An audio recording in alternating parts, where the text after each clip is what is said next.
పటాన్ చెరువు సిగాచి ఘటనలో పోలీసుల దర్యాప్తుపై హైకోర్టు ఆగ్రహం వ్యక్తం చేసింది. పేలుడు సాధారణ ఘటన కాదని, 54 మంది చనిపోయారన్నారు సీజే. పేలుడుపై దర్యాప్తు కొనసాగుతుందని చెప్పడమేంటన్నారు. ఇంకా దర్యాప్తు కొనసాగుతుండడంపై ఏఏజీని ప్రశ్నించారు. సాక్షులను విచారించిన దర్యాప్తులో పురోగతి లేదా? పేలుడు ఘటనలు ఇప్పటి వరకు బాధ్యులను గుర్తించలేదా?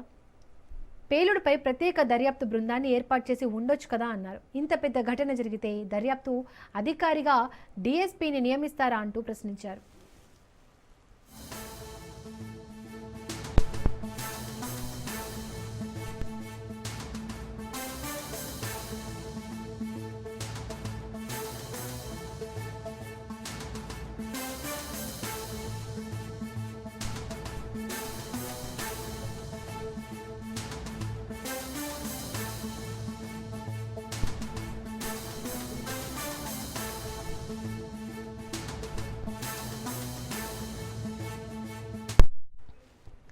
పటాన్ చెరువు సిగాచి ఘటనలో పోలీసుల దర్యాప్తుపై హైకోర్టు ఆగ్రహం వ్యక్తం చేసింది.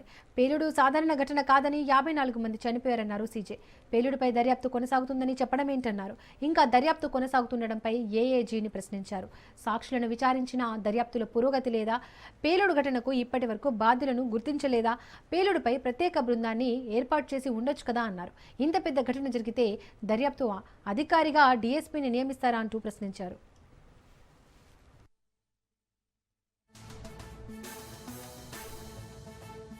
పటాన్ చెరువు సిగాచి ఘటనలో పోలీసుల దర్యాప్తుపై హైకోర్టు ఆగ్రహం వ్యక్తం చేసింది. పేలుడు సాధారణ ఘటన కాదని, 54 మంది చనిపోయారన్నారు సీజే. పేలుడుపై దర్యాప్తు కొనసాగుతుందని చెప్పడమేంటన్నారు. ఇంకా దర్యాప్తు కొనసాగుతుండడంపై ఏఏజీని ప్రశ్నించారు. సాక్షులను విచారించిన దర్యాప్తులో పురోగతి లేదా? పేలుడు ఘటనకు ఇప్పటి వరకు బాధ్యులను గుర్తించలేదా? పేలుడుపై ప్రత్యేక బృందాన్ని ఎందుకు ఏర్పాటు చేయలేదు అన్నారు. ఇంత పెద్ద ఘటన జరిగితే దర్యాప్తు అధికారిగా డీఎస్పీని నియమిస్తారా అంటూ ప్రశ్నించారు. రైట్, ఇక ఇదే అంశానికి సంబంధించి మోర్ డీటెయిల్స్ మా క్రైమ్ బ్యూరో చీఫ్ మధు అందిస్తారు. మధు, పటాన్ చెరువు సిగాచి ఘటనలో పోలీసుల దర్యాప్తుపై హైకోర్టు ఆగ్రహం వ్యక్తం చేసింది. దీనికి సంబంధించి పూర్తి డీటెయిల్స్ ఏంటి? ఒకరు కాదు, ఇద్దరు కాదు, 54 మంది చనిపోయినటువంటి సిగాచి ఘటన ఏదైతే ఉందో ఆ ఘటనకు సంబంధించి హైకోర్టులో కీలకమైనటువంటి వాదనలే జరిగాయి. ఆ జరుగుతున్నటువంటి వాదనలలోనే ధర్మాసనం కొంత ఆగ్రహం వ్యక్తం చేసింది. ఆగ్రహం వ్యక్తం చేయడమే కాకుండా కొన్ని ప్రశ్నలు కూడా సంధించింది.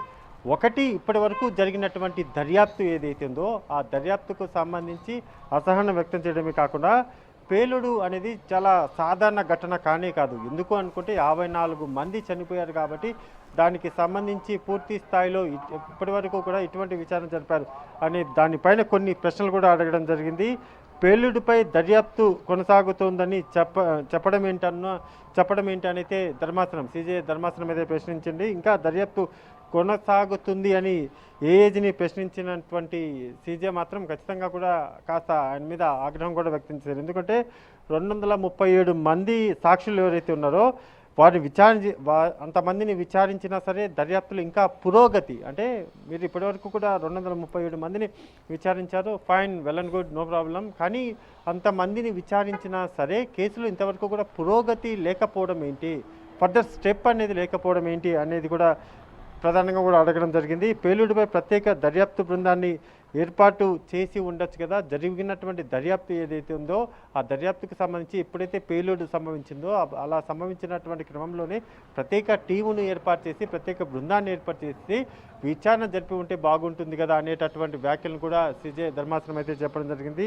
ఇంత పెద్ద ఘటన జరిగితే దర్యాప్తు అధికారి డీఎస్పీని నియమిస్తారా అంటూ కూడా తెలంగాణ హైకోర్టు ప్రధాన న్యాయమూర్తి అయితే చాలా ఆగ్రహంగా వ్యక్తం చేశారు. సో ఫర్దర్గా చూడాలి, నెక్స్ట్ కమింగ్ సెషన్ ఏదైతే ఉంటుందో అప్పుడు వాయిదా సమయంలో ఈ మొత్తం ఘటనకు సంబంధించి సిగాచి ప్రమాదం ఏదైతే ఉందో ఆ ప్రమాదానికి సంబంధించి 54 మంది చనిపోవడం వెనుక డీఎస్పీని నియమించడం వెనుక విచారణ అధికారిగా ఆయన నియమించడం, ఇంతవరకు కూడా పూర్తి స్థాయి నివేదిక లేకపోవడం, ఇంతమందిని విచారించినా సరే ఫర్దర్ స్టెప్ లేకపోవడం, ఇవన్నీ కూడా హైకోర్టు అయితే కాస్త ఆగ్రహం వ్యక్తం చేసింది. ఇంకా నెక్స్ట్ సెషన్లో మాత్రం ఖచ్చితంగా దీనిపైన ఒక క్లారిటీ వచ్చే అవకాశాలు అయితే కనిపిస్తున్నాయి.